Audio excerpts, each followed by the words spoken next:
اور پھر ہو سکتا ہے اسی ٹرمپ کو پھر اللہ نہ کرے اگر یہ ہوتا ہے تو کل کو پھر پاکستان کا ایٹمی پروگرام بھی ستانے لگے کہ یہ تو ایسا ملک ہے جس کے اندر ایکسٹریمسٹ بھی ہیں، دیکھو یہاں سے تو اسامہ بھی نکلا تھا، ان کا ایٹمی ہتھیار۔ ایسی بات نہیں ہوگی، نہیں ایسی بات نہیں ہوگی، آئی ڈونٹ سی دیٹ۔ اس کی دو تین وجوہات ہیں۔ نمبر ون، جو اسرائیل کا بڑا بھائی ہے انڈیا، اس کو ہم نے شکست دی ہے فوجی، اس کو ہم نے مات دی ہے، number one. Number two, Pakistan ایک فنکشننگ نیوکلیئر اسٹیٹ ہے جو ریکگنائزڈ نیوکلیئر اسٹیٹ ہے، اور ہمارے پاس صلاحیت بھی ہے ڈیفینڈ کرنے کی اپنے آپ کو at all cost against anyone.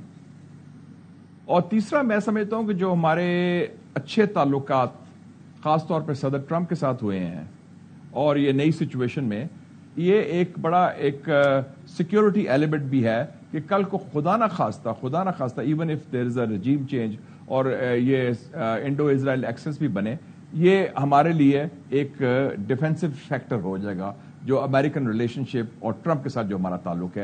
اور انڈیا کی جو پوزیشن ہے جو ٹرمپ کے ساتھ پہلے تھی وہ ہماری جنگ کے بعد چینج ہوئی ہے۔ اور سر آپ کی رائے میں اس نے مودی کو ٹرخا دیا، اس نے ٹیلی فون کال سے اس نے کہا اوکے ٹھیک ہے گپ شپ ہوگی، آپ اور پھر کی حال ہے اور سناؤ، اور آپ ملاقات کریں گے۔ لیکن اس نے آدھے گھنٹے کی گفتگو میں مودی اسپیشلی گیا کینیڈا ٹرمپ کو ملنے کے لیے، پاکستان کے خلاف شکایت لگانے کے لیے، ٹرمپ اس کو ملا ہی نہیں۔ لیکن کیا اس سارے سینیریو میں کوئی چینج ہوا ہے نا، یہ چینج مئی میں آیا ہے، ٹھیک ہے، لیکن کچھ ایسی سچویشن میں تو لینڈ نہیں کر سکتے ہم ممکنہ طور پہ کہ جہاں امریکہ ہم سے ایران وار کے کانٹیکس میں کچھ ایسا مانگ لیں جو کہ دینا بھی مسئلہ اور نہ دینا بھی مسئلہ؟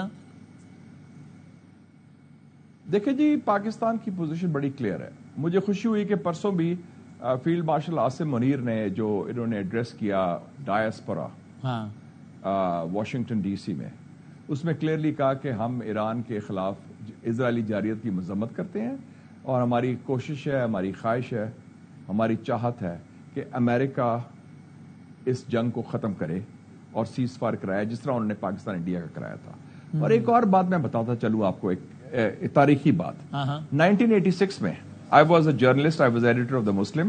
اس وقت جنرل محمد ضیاء الحق نے پریزیڈنٹ سید علی خامنئی کو بلایا تھا ایران سے، اور انہوں نے ان کو ایران سے بلا کے فل ملٹری آنر کے ساتھ ویلکم کیا۔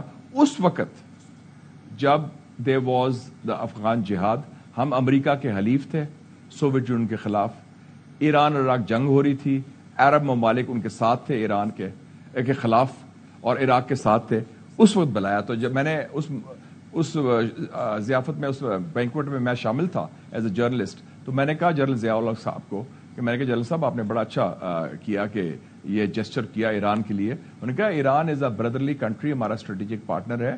اور پھر انہوں نے خود قصہ سنایا کہ 1984 میں 2 سال پہلے بش سینئر آیا تھا ایز وائس پریزیڈنٹ، یہ جو ہے نا بش جونیئر کا باپ جارج ہربرٹ واکر بش، اور انہوں نے منصوبہ دیا تھا کہ ہم ایران کے خلاف ایک آپریشن شروع کریں ایران کو ڈی اسٹیبلائز کرنے کے لیے۔ کہتے ہیں ہم نے اس کی رد کر دیا، ہم نے ریجیکٹ کر دیا، اس لیے کہ یہ ہمارے قومی مفاد میں نہیں، ہم ایران کے خلاف کوئی ایسی کارروائی نہیں کر سکتے، نہ کرنا چاہتے ہیں نہ کریں گے۔ تو یہ ہماری باٹم لائن ہے ایران پالیسی کی، کم واٹ میں، چاہے کسی کا دباؤ ہو، چاہے کسی کی خواہش ہو، امریکہ ہو یا اور کوئی ملک ہو، پاکستان کی red line is very clear, ہم اپنے قومی مفاد کے خلاف کوئی ایسا سٹینڈ نہیں لیں گے، and this remains the policy. Correct, ٹھیک ہے، نوٹڈ۔ اور یہ اب یہ جو ریسنٹ بالکل اسٹیٹمنٹ آیا ہے کہ اگلے 2 ہفتوں میں ہم دیکھتے ہیں اس بارے میں، تو اس کا مطلب we have all the reasons to believe in all the circumstances کہ جس پہ بیس پر ہم یہ پریڈکٹ کر سکیں کہ ابھی یہ معاملہ انفارچونیٹلی بہرحال اگلے 1 2 3 دنوں میں تو حل ہوتا نظر نہیں آتا، ابھی تو یہی مناظر چلیں گے آگے۔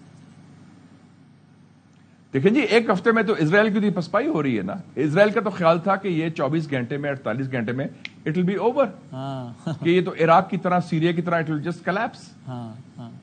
یہی جھانسا دیا تھا نا نیتن یاہو نے ٹرمپ کو کہ مجھے سپورٹ کرو، آنکھ مارو اس حملے کے لیے، کیونکہ میں ان کو سارٹ آؤٹ کر لوں گا۔ اور پہلے دن واقعی انہوں نے شیک اپ کر دیا کہ سارا ملٹری ہائی کمانڈ مار دیا، شہید کر دیا، ان کے انٹیلیجنس آرگنائزیشنز کو کر دیا، ان کے سائنٹسٹ کو کر دیا۔ لیکن اب ایران نے جس طرح ہٹ بیک کیا، 7 دن ہو گئے ہیں، اسرائیل کے اندر ایرانی میزائل گر رہے ہیں، موساد ہیڈ کوارٹر اٹیک ہو رہا ہے، ان کی ٹیلی ویژن اسٹوڈیوز اٹیک ہو رہے ہیں, ان کی اپارٹمنٹس اٹیک ہو رہے ہیں. وہ منظر جو اسرائیلی نے 75 سالوں میں نہیں دیکھے تھے, آپ دیکھے جا رہے ہیں.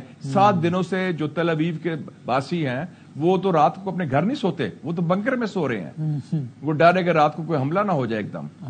تو وہ تو جو بین گورین ایئرپورٹ سے 1 وے فلائٹس جا رہی ہیں باہر, لوگ بھاگ رہے ہیں, خوفزدہ ہو رہے ہیں.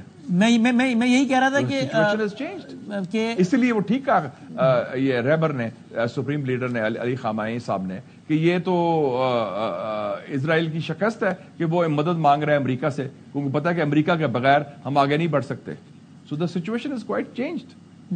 اور مشاہد صاحب, آپ کا انالیسس ان دونوں چیزوں پر کیا ہے؟ 2 مقاصد واضح نظر آ رہے ہیں نا. ایک آپ جس طرح کہہ رہے ہیں کہ رجیم چینج چاہیے, ایک کم از کم وہ تو یہی کہہ رہے ہیں کہ ہمیں جوہری طاقت کا خاتمہ چاہیے, یا ایران نے جتنی پروگریس کی ہے اس کو انڈو کرنا ہے. ان دونوں میں کامیابی کے کتنے امکانات ہیں اسرائیل کے؟